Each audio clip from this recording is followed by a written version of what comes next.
जय शिवराय मित्रांनो, जय आयल्या. मी सागर नरे, माझ्या cyber crop ESPN YouTube channel आपले सहर्ष स्वागत करतो.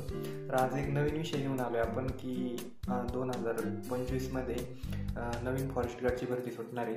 तर नवीन फॉरेस्ट गार्डची भरती सुटत असताना शासनाने 1684 पदं मंजूर केले. तर हे आपण न्यूजपेपरमध्ये किंवा वेबसाईटवरती आता आपण कमिंग सून म्हणून ॲडव्हर्टाईजमध्ये बघत असाल. तर ही माहिती अत्यंत खरी आहे मित्रांनो. आम्ही पण एक RTI केला होता आणि एक आपली वेबसाईट पण त्याच्यावरती पण त्यांनी पब्लिश केले, म्हणजे ऑफिशियल केले ते स्टॅम्प कसं आहे ते. तर ते मी तुम्हाला दाखवणार आहे आणि ती वेबसाईट पण दाखवणार आहे. तसंच माझं एक ॲप्लिकेशन आहे सायबर सुरक्षेच्या संदर्भात. येत्या 7 ते 8 दिवसात मी लाईव्ह स्ट्रीम पण करणार आहे. मित्रांनो, आपल्या महाराष्ट्रामध्ये सध्या आहे ना खूप फ्रॉड असे कामं केले जात आहेत वेबसाईटवाल्यांकडून किंवा हे जे हॅकर्स वगैरे आहे यांच्याकडून, आणि त्याला कुठंतरी आळा घालण्यासाठी आम्ही जनजागृती करतोय. माझे सहकारी आहेत आणि भरपूर काही मित्र पण आहेत, ते जनजागृती करतायत.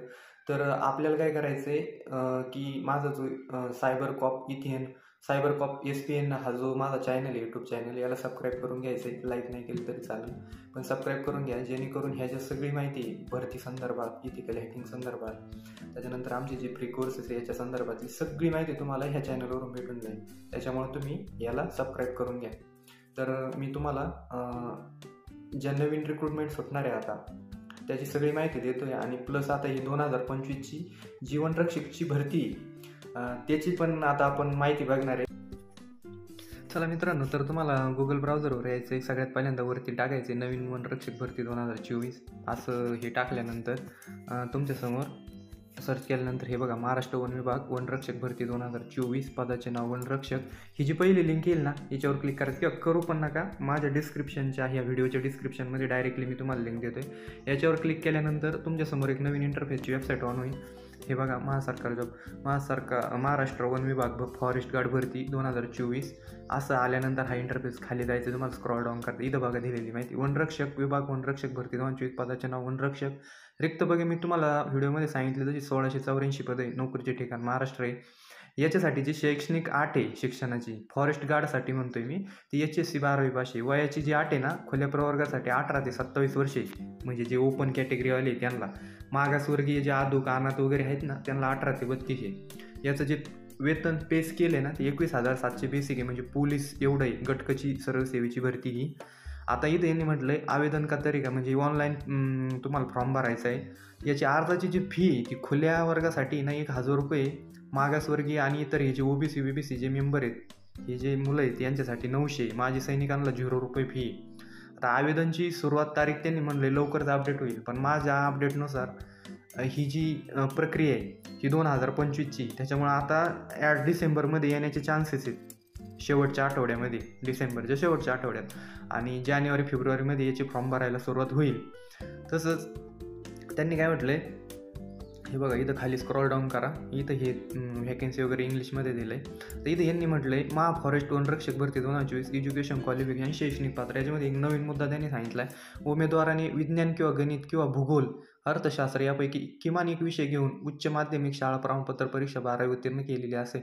घाबरायचं काहीच नाही. मुलगा जर सायन्सचा जर असेल तर त्याला तर कुठला प्रॉब्लेमच नाही, कारण त्यांनी म्हटलं विज्ञान किंवा गणित, ते विज्ञान आणि गणित घेतलेले असतात पोरांनी. ज्याचं गणित नसेल त्याला ऑब्लिक भूगोल असतोय ऑप्शनला, त्याचं पण चालतंय, किंवा त्याला ते जर नसेल तर अर्थशास्त्रापैकी किमान एक विषय घेऊन या तिन्हीपैकी एक विषय पाहिजे. याच्यात काय असं घाबरण्यासारखं काही नाही. त्यांनी परत खाली म्हटलं अनुसूचित जमाती प्रवर्गातील उमेदवाराने माजी सैनिक, नक्षलवाद्यांच्या हल्ल्यात मरण पावलेले किंवा गंभीर जखमी झालेले वनखबरी. आता हे आपल्याकडे आहेत महाराष्ट्रामध्ये वनखबरी, वन कर्मचाऱ्यांचे पाल्य, म्हणजे त्यांचे मुलं, त्यांना शाळेत 10वी, त्यांच्यासाठी 10वीचीच अट आहे, 12वीची अट पण नाही. मराठी भाषेचे ज्ञान, लिहिणे वाचणे आवश्यक, हे सगळ्यांनाच येतं, याचा काही विषय नाही. आता फिजिकल एलिजिबिलिटी काय सांगते त्यांची, ते म्हणतात की तुमची जी उंची आहे ती 163 पाहिजे, बरोबर, पुरुषांची, आणि स्त्रियांसाठी 150 पाहिजे, म्हणजे मुलींसाठी 150 उंची पाहिजे.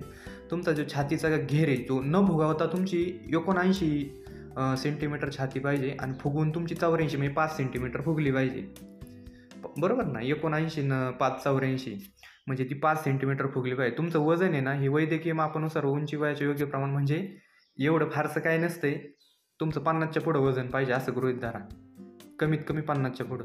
अनुसूचित जमातीतील उमेदवारांसाठी ही खालची शिथिल म्हणजे त्यांच्यासाठी ही ना एक सूट आहे.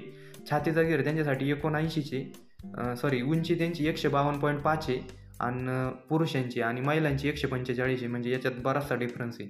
त्यांना खूप मोठ्या प्रमाणात सूट आहे. आणि छातीच्या बाबतीत जर विचार केला चेस्टच्या बाबतीत तर न फुगवता चेस्ट 79 आणि फुगवून 84 म्हणजे छातीत काय त्यांना कुठल्या. आणि महिलांसाठी चेस्ट नसते मुलांना, हे एक गोष्ट लक्षात घ्या. मुलींनी पण वजन त्यांचं जे सेमच दिलं आहे त्यांनी पण. आता आपण खाली बघणार आहे, इथं त्यांनी वयोमर्यादा कमाल आणि किमान सांगितलेली. जी ओपनचे कॅन्डिडेट आहे किंवा मुलं आहेत बरोबर, त्यांच्यासाठी 18 ते 27 वर्ष वयमर्यादा आहे. आणि जे रिझर्व्ह कॅटेगरीतले ऑर्फन वगैरे ऑर्फन म्हणजे अनाथ, त्यांना 18 ते 32 इयरपर्यंत त्यांची वयोमर्यादा आहे. स्पोर्ट पर्सन म्हणजे जे स्पोर्ट कोट्यात आहेत. आता हे बघा, स्पोर्ट पर्सन म्हणजे जे हे आता आपल्याकडे काय चाललं आहे, हे सगळं फ्रॉड चाललं आहे. स्पोर्ट पर्सनवाल्यांची खूप बदनामी केली जाते.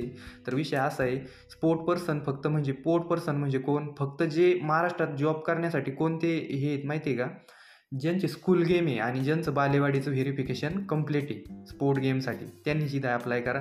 उगाच उठून सुटून कुठली पण ऑर्गनायझेशन आणि कुठलं पण काही घेऊन येतात तिथं त्या पोरांना तुमच्यामुळे बदनाम व्हावं लागतं. असं काही करू नका प्रकार, ते इनलिगल आहे, चुकीचं आहे. त्याच्यानंतर खाली सांगितले प्रोजेक्ट ॲफेक्टेड, अर्थक्वेक ॲफेक्टेड, ज्यांचं वय 18 ते 45पर्यंत यांना वयोमर्यादा आहे. यांना खूप जास्त वयोमर्यादा आहे. म्हणजे जे प्रकल्पग्रस्त आहे, भूकंपग्रस्त आहे, यांच्यासाठी वयोमर्यादा याच्यात खूप मोठी संधी आहे. आणि आता यांनी परत खाली म्हटलं आहे की पदवीधर अंशकालीन कर्मचारी यांची 18 ते 55पर्यंत वयोमर्यादा आहे. यांना सगळ्यात जास्त आहे. आणि रोजंदारी मजूर म्हणजे आपण जेव्हा ना वनखबरे वगैरे त्याच्यात येतात रोजंदारी मजूर. आता इथं खाली त्यांनी म्हटलंय, तुम्हाला जर वन विभागाची जे परीक्षेचं स्वरूप ते जर माहिती बघायची असेल तर ह्याच वेबसाईटवरती इथं क्लिक हेअरवर क्लिक करा. त्याच्यानंतर ही सगळी माहिती तुम्हाला इथून भेटून जाईल. इथं फीस सांगितली त्यांनी, ओपन कॅटेगरीसाठी 1000, रिझर्व्ह कॅटेगरीसाठी 900 रुपये. तसंच प्रकारे यांनी इथं खाली ना एक ऑफिशियल हे सांगितले. हे बघा, मी इथं झूम करून दाखवतोय.